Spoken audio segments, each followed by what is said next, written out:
Bagaimana perkembangan industri F&B di tanah air serta apa tantangan utama yang dihadapi oleh pelaku bisnis F&B di Indonesia? Move ke FMCG seperti Kopi Kenangan serta setelah Malaysia dan Singapura, negara mana lagi yang akan menjadi fokus ekspansi bisnis Kopi Kenangan?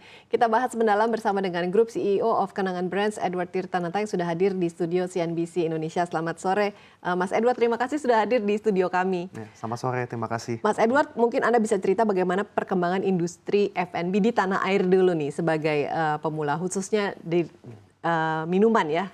Oke, jadi bisa dibilang sebenarnya tahun 2023 itu sangat baik ya, karena kenapa? Kita tuh akhirnya ada 1 tahun penuh yang dimana kita tidak terkena pandemi COVID-19 gitu ya. Jadi makanya kita melihat mall ramai sekali, airport banyak sekali turis dan juga domestik maupun internasional dan sebagainya gitu ya. Tapi mungkin kok bisa ada satu headwind yang dimana sedang dialami hampir semua industri F&B di Indonesia itu adalah di mana online transaction itu cenderung turun gitu ya. Dari Gojek, Grab maupun Shopee, sepertinya karena reopening ini dari pandemi, banyak sekali customer-customer yang akhirnya hengkang dari online dan mereka kembali ke offline gitu ya. Jadi itu mungkin menjadi salah satu challenge, terutama untuk toko-toko kita yang memang tidak ada shop front atau dark kitchen atau cloud kitchen, memang itu menjadi suatu challenge yang cukup besar. Tetapi tentunya thankfully kita berhasil mengkompensasikan pengurangan dari online revenue tersebut ke offline atau walk-in customer kita gitu. Oke, berarti experience dalam membeli kopi dan minum kopi mungkinnya dalam hal ini Kopi Kenangan sudah mulai menjadi tren kembali selain hanya membeli online dulu ya pada zaman COVID Ya, gitu. benar sekali. Apa tren terkini dalam bisnis F&B di Indonesia dari segi mungkin konsep restoran, makanan atau minuman bisa di-share kepada pemirsa? Oke, jadi mungkin kalau bisa dibilang salah satu tren yang saya lihat banyak sekali ya sedang berjamuran itu adalah sesuatu yang bahkan bisa dibilang lebih affordable lagi daripada Kopi Kenangan gitu ya.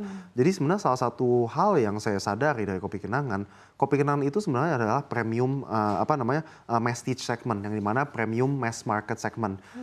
Karena harganya bisa dibilang juga sebenarnya kan nggak murah-murah banget gitu ya.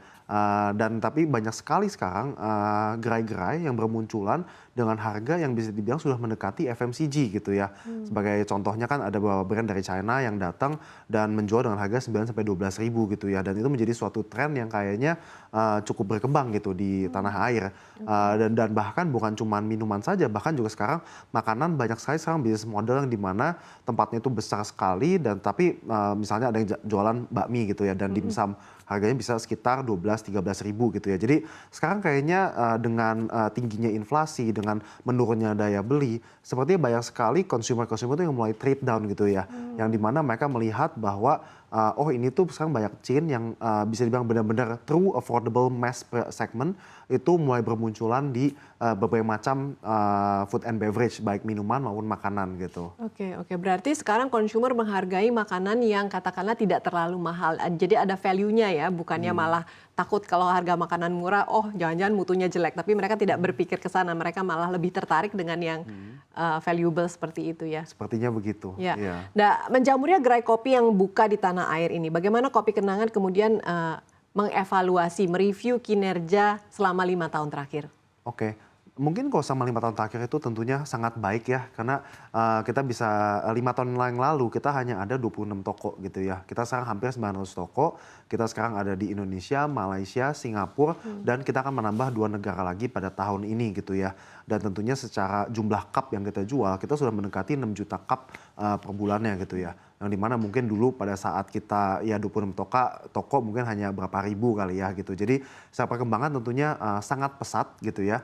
Dan tentunya kita juga secara reach kita udah sangat-sangat accessible gitu ya. Karena kita udah di 67 kota, tapi kita percaya bahwa untuk 5 tahun ke depan sebenarnya masih banyak sekali white space atau daerah-daerah yang belum kita buka toko, itu masih banyak sekali di Indonesia yang sangat luas ini gitu ya. Jadi kita berharap bahwa untuk 5 tahun ke depan kita bisa membuka 1.000 toko lagi di Indonesia saja gitu ya. Dan tentunya kalau bisa kita ingin internasional outlet kita juga hampir sebanyak domestic outlet kita gitu. Iya. Ada kesan kok cepat sekali ya sudah go internasional. Sebenarnya strateginya apa sih di balik pemilihan kedua negara itu, Malaysia dan juga Singapura, dan nantinya katanya akan dibuka di 2 negara lagi? Oke, jadi sebenarnya dulu itu dari tahun 2019 saya udah bilang, Kopi Kenangan itu adalah dari Indonesia untuk dunia. Kita percaya bahwa Indonesia ini adalah salah satu produsen high quality coffee paling terkemuka globally gitu ya, itu seharusnya tuh bisa untuk pergi ke luar negeri gitu ya.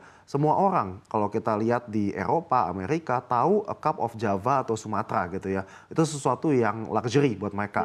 Tapi kalau kita tanya, lu tahu nggak kafe di Indonesia itu apa? Mereka nggak tahu gitu, bentuknya seperti Ya. apa. Mungkin mereka tahu Jakarta juga nggak tahu di mana gitu kan ya. Nah maka dari situlah kita merasa bahwa sayang sekali kopi Indonesia itu tidak di market sebagai brand tapi sebagai komoditas gitu di luar dari Indonesia. Makanya tahun 2019 kita udah mau masuk sebenarnya, tapi sayang sekali 2020 kita kena pandemi COVID-19. Amburadul lah semuanya. Jadi makanya kita rencana untuk waktu itu kira-kira kita ganti planning, kita mau menguatkan domestiknya kita dulu sampai kita solid. Dan puji Tuhan sekarang kita kayaknya udah bisa dibilang nomor 1 ya di Indonesia dari menurut research Kantar yang kita lakukan dengan Kantar terakhir kali dan juga dengan jumlah cup yang kita jual setiap bulannya gitu ya. Dari situ makanya kita melihat bahwa ke luar negeri ini menjadi akhirnya kita bisa merealisasikan mimpi kita gitu ya. Dan kenapa Malaysia dan Singapura? Cukup simpel. Malaysia pertama karena secara regulasi itu bisa dibilang cukup transparan dan cukup straightforward gitu ya. Easiness of doing business-nya cukup baik gitu di sana. Makanya kenapa kita masuk ke sana dulu gitu ya. Nah, kedua kenapa ke Singapura? Karena kita percaya bahwa Singapura itu bisa dibilang sebuah hub gitu ya. Yang dimana banyak orang dari berbagai macam negara masuk ke Singapura melihat brand-brand yang ada di Singapura gitu ya. Makanya cukup mudah untuk kita ke negara lain apabila kita sudah ada presence di Singapura gitu ya. Jadi makanya kenapa kita memilih 2 negara itu dulu gitu ya. Dan Malaysia itu juga bagusnya taste profile cukup mirip dengan orang Indonesia. Makanya kenapa kita akhirnya maju ke Malaysia dulu. Gitu. Nah, Mas Edward, Anda melihat inflasi yang sekarang ini cukup tinggi dan trennya juga masih akan cukup tinggi ke depannya ya. Menurut prediksi daya beli masyarakat kemudian kan tentunya melesu. Bagaimana ini akan mempengaruhi industri F&B khususnya di Indonesia menurut Anda? Oke, mungkin ini berhubungan juga dengan yang tadi saya sampaikan bahwa kita melihat ada kecenderungan masyarakat itu mulai trade down gitu ya. Yang dulu mungkin orang kalau budget makan bakmi 25.000 gitu ya. Mungkin sekarang jadi mereka cari yang 15.000 gitu ya. Karena memang ada kecenderungan untuk trade down. Karena kenapa? Dengan inflasi naik, otomatis disposable income untuk discretionary itu menjadi jauh lebih kecil gitu ya. Alhasil akhirnya makanya brand-brand yang affordable mulai banyak makin berjamuran gitu ya.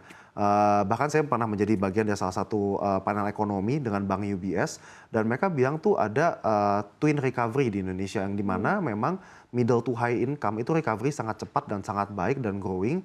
Tapi untuk segmen middle to low memang bisa dibilang consumption itu cenderung turun gitu ya. Jadi sangat penting bahwa mungkin brand-brand bisa lebih memikirkan bagaimana caranya untuk mengakomodasi masyarakat yang cenderung untuk trade down. Makanya kenapa Kopi Kenangan lately juga mulai banyak mengeluarkan value menu gitu ya. Sebagai contoh misalnya ada Kenangan Toast gitu ya. Dia itu 30.000 untuk 2 gitu ya. Jadi bisa dibilang cukup affordable lah.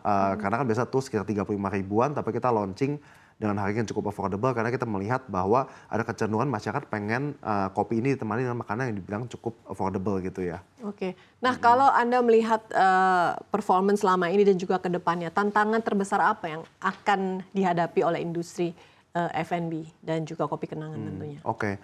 Jadi bisa dibilang sebenarnya tantangan terbesar dalam 1-2 tahun ke depan. Kita tadi udah bilang bahwa masyarakat trade down, tapi inflasi kan berarti cost kita juga naik. Jadi kan artinya kan sedikit stuck nih ya buat brand, karena harga kita harus turunkan, tetapi costnya naik gitu kan. Jadi makanya kenapa kita bisa dibilang cukup challenging ya untuk beberapa tahun ke depan, tetapi untungnya karena Kopi Kenangan bisa shifting gitu ya ke menu yang bisa dibilang lebih value dan kita berhasil untuk membuat dengan COGS yang cukup sehat, akhirnya kita bisa dapat market share tambahan sedikit lah gitu. Oke. Mas Edward, dari tahun 2022 lalu ya, Kopi Kenangan sudah mulai bergerak nih dari F&B ke fast moving consumer goods.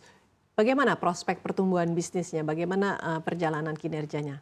Oke, jadi FMCG ini sebenarnya bisa dibilang adalah salah satu industri yang paling kena hit dari inflasi gitu ya. Karena kenapa? Memang karena harganya lebih murah gitu ya. Jadi inflasi lebih kerasa gitu ya. Alhasil untuk apa namanya FMCG bisnis ini kita banyak sekali melakukan tweaking di bisnis modelnya, yang dimana pada tahun 2023 kita fokus pada margin improvement gitu ya, dan alhasil kita secara gross profit margin kita berhasil naik hampir 20% gitu ya. Nah dari situlah kita rencana untuk maju untuk launching SKU baru gitu ya. Saya rasa pada tahun 2023 kita ranking nomor 4 saya rasa di FMCG kopi botolan gitu ya. Dan kita berharap bahwa kita bisa masuk ke dalam top 2 pada akhir tahun 2024 gitu ya. Kita sudah menyiapkan udah cukup banyak new SKU yang mau kita launching. Plus kita juga mau mulai masuk ke General Trade of Indonesia gitu ya. Yang dimana sudah dimulai dari mungkin 2-3 bulan yang lalu. Ya. Oke. Nah tantangan juga tentunya balik lagi ke masalah inflasi yang tadi kemudian Anda bilang ada peningkatan di segi biaya, tapi maunya menjual produk dengan harga lebih murah. Mensiasatinya bagaimana sih? Bagaimana caranya memproduksi dengan lebih tinggi kemudian menjual dengan harga lebih murah? Oke, jadi kita banyak sekali bermain strategi high low COGS namanya, yang dimana kita coba bundling nih. Makanya kenapa kalau kita promo kita seringnya bundling. Kita coba bundling produk yang memang tidak gitu terkena inflasi, yang memang bahkan COGS-nya selalu cenderung lebih murah. Kita bundle dengan barang yang dimana memang lebih tinggi COGS-nya apabila terutama karena kena inflasi gitu ya. Nah dari situlah kita berhasil untuk tetap maintain COGS yang memang kita sepertinya berkurang 1-2% ya pada tahun 2023. Tetapi secara SSSG atau same store sales growth bisa dibilang kita cenderung positif gitu, terutama pada kuartal 4 pada tahun 2023 gitu ya. Dan kalau dari pengamatan kita dengan teman-teman F&B lain, bisa dibilang kuartal 4 itu SSSG cenderung negatif gitu ya. Tapi karena kita berhasil untuk pivot, kita melakukan bundling yang dimana high low COGS, alhasil kita akhirnya bisa untuk tidak kena impact negatif SSSG pada kuartal 4 tahun 2023 gitu. Berarti adakah dampaknya terhadap profit margin? Apakah kemudian profit marginnya lebih sempit karena inflasi kita tersebut? kena 1-2% sih pada tahun 2023 gitu ya. Karena kan customer-nya mau value, habis itu kita ini jadi ya kita terpaksa kena hit lah. Tapi I think it's okay gitu ya. Ini saya rasa menjadi suatu tantangan bukan untuk kita tapi untuk kebanyakan pemain F&B sih gitu ya. Baik.